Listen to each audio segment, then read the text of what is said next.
মাননীয় সদস্য এবিএম মোশাররফ হোসেন, পটুয়াখালী ৪ উত্থাপন করুন। মাননীয় স্পিকার, আপনাকে ধন্যবাদ আমাকে সুযোগ দেওয়ার জন্য।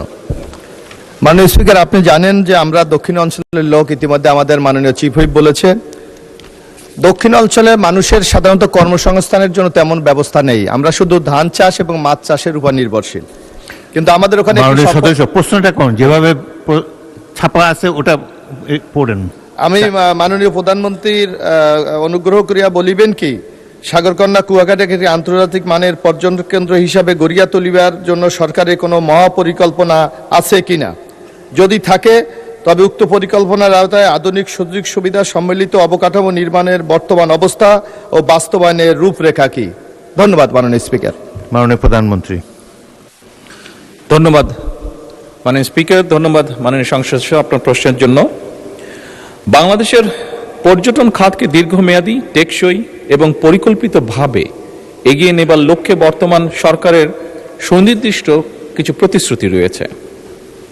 বেসামরিক বিমান পরিবহন এবং পর্যটন মন্ত্রণালয় জাতীয় পর্যটন মহাপরিকল্পনা প্রণয়নের লক্ষ্যে এরই ভিতরে কাজ শুরু করেছে। এই মহাপরিকল্পনা প্রণয়নে কুয়াকাটার প্রাকৃতিক সৌন্দর্য রক্ষা এবং পর্যটন খাতের উন্নয়নকে বিশেষভাবে আমরা গুরুত্ব দিতে চাইছি। একই সাথে পটুয়াখালী জেলার কুয়াকাটা, মাননীয় সংসদ সদস্য, এখানে আমি একটি বিষয় উল্লেখ করতে চাইছি যে এই কুয়াকাটায় আমি গিয়েছিলাম একবার এবং সেই স্মৃতিটি আমার রয়েছে শহীদ রাষ্ট্রপতি জিয়াউর রহমান আমার পিতার সাথে। সেজন্যই স্বাভাবিকভাবে এই অঞ্চলটির প্রতি কিছুটা হলে আমার একটি দুর্বলতা রয়ে গিয়েছে। এছাড়াও চট্টগ্রাম জেলার পতেঙ্গা আনোয়ারা সি বিচের মৌলিক সুবিধাদি উন্নয়ন শীর্ষক একটি প্রকল্প গ্রহণের নিমিত্তে এর ভিতরেই সম্ভাব্যতা যেটি আছে সেটি যাচাই করা হচ্ছে।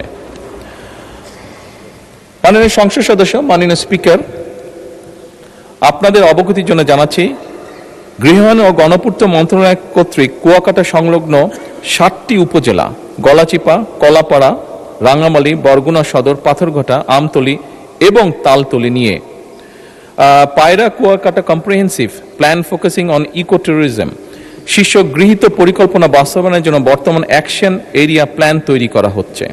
অ্যাকশন এরিয়া প্ল্যানের পর্যটনের অংশটুকু বেসামরিক বিমান পরিবহন ও পর্যটন মন্ত্রণালয় কর্তৃক বাস্তবায়ন করা হবে ইনশাআল্লাহ। এটি চূড়ান্ত হলে কলাপাড়া উপজেলাস্থ কুয়াকাটার পর্যটন খাতের সামগ্রিক উন্নয়ন ত্বরান্বিত হবে বলে আমরা আশা করি। মাননীয় স্পিকার, ধন্যবাদ। মাননীয় সদস্য এবিএম মোশাররফ হোসেন একটি সম্পূরক প্রশ্ন করতে পারেন। ধন্যবাদ মাননীয় প্রধানমন্ত্রী। আপনি 1980 সালের, আমার মনে আছে 30শে জানুয়ারি আপনি কুয়াকাটা গিয়েছিলেন। আমরা তখন জাতীয়তাবাদী ছাত্রদল করি, সেই অনুষ্ঠানে আমিও ছিলাম।